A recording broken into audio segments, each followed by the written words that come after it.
Hello everyone, today is chapter 18 of Proverbs. It is our 18th day of this Bible study.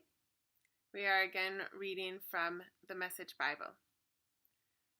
Loners who care only for themselves spit on the common good.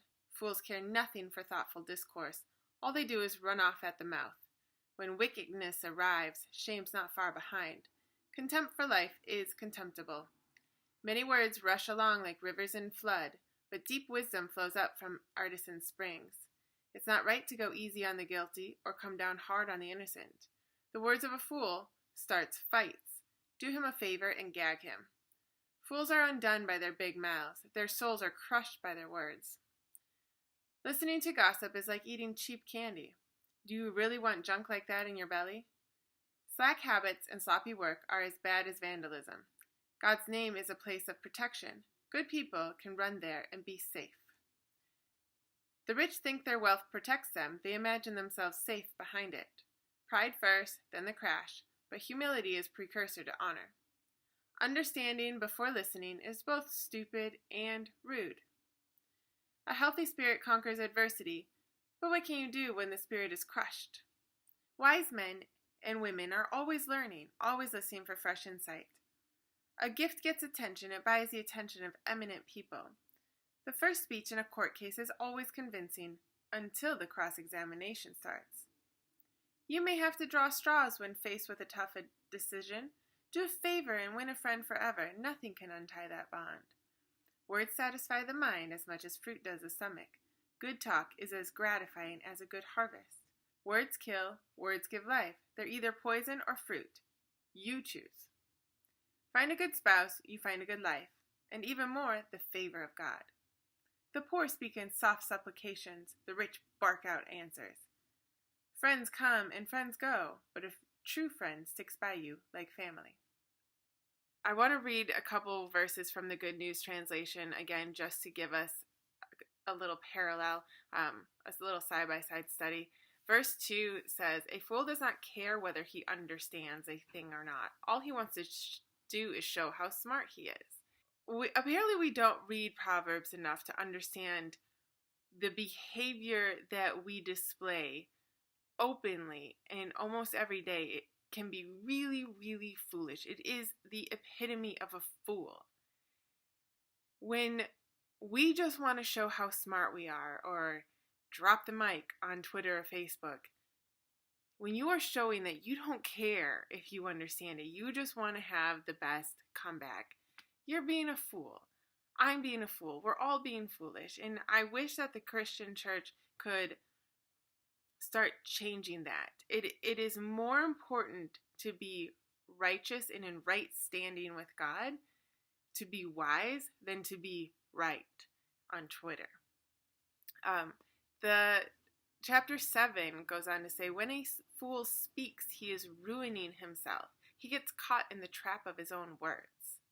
This has happened to me, unfortunately, in the beginning of using social media and thinking I knew too much, knew enough to comment on something and just being beaten down by the truth, which is good, honestly. I used to hate it, but now I think, now I'm wiser and I think before I speak.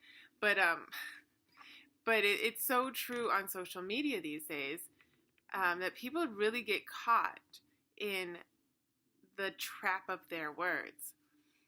It then goes to say, verse 20, this is really true, you will have to live with the consequences of everything you say. Verse 21 continues, what you say can preserve life or destroy it. So you must accept the consequences of your words. So again, God is giving you the responsibility. You are choosing your words. No one else is.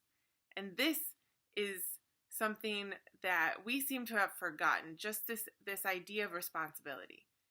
You choose your words. They will bring you life or destruction. And you have to accept the consequences of what you said. That is your responsibility. God never takes off the responsibility of yourself. If we mess up, He is faithful to walk with us, But that doesn't mean that you don't have to necessarily pay the consequences. Like if I'm mean to my kids while they're growing up and they don't want to come see me when they're older, that would take a lot of work to change that consequence. I would have to deal with that. And that would be nobody's fault but my own. Especially in the church, we have got to realize that God is not on the side of this group, this movement of no responsibility. He finds that foolish, and we have seen that over and over again in these chapters. It is foolish to think that you have no responsibility. You have full responsibility for yourself, for your actions, for your words, for whether you seek wisdom or not. But I was looking through this, and while I love to sort of harp on others, or see others in this foolishness, or the list of what it is to be a fool, I was really challenged with the question, who are you? Like the Holy Spirit was asking me, who are you? Have you ever sat down to really think of who you are? Are you being wise? Are you a fool or are you a wise person? So I just want to list off a couple things on how to answer this, because I think it's important not only to have these truths sort of pasted in the Pinterest of our mind, and to know how to live by it, but to really ask ourselves and to explore the question of who are we? Sometimes it's easier to describe somebody else than it is to describe ourselves, because we don't spend as much time focusing and studying who we are and what our actions are doing. So do I cherish wisdom? Do I listen to others? Do I seek advice? Do I stand up for justice? Do I tell the truth? Am I honest? Do I work hard? Do I have a moral foundation that I'm not willing to move, that I'm not willing to blur on? Do I fear the Lord? Do I believe that the Lord is the highest in justice, love, morality, grace, and all of that? Do I fear him? Am I in awe of him?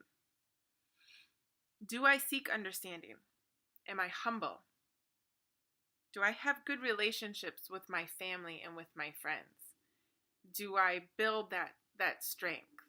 Or do I leave it by the wayside? Do I cherish those who God has put around me?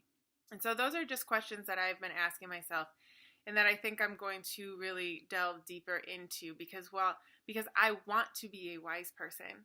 I don't want to be a fool, but sometimes I still react in a foolish way. And so I think it's a good idea to sit down and really get into my head and into my heart. What is a wise person and how they act? What does it mean to be that?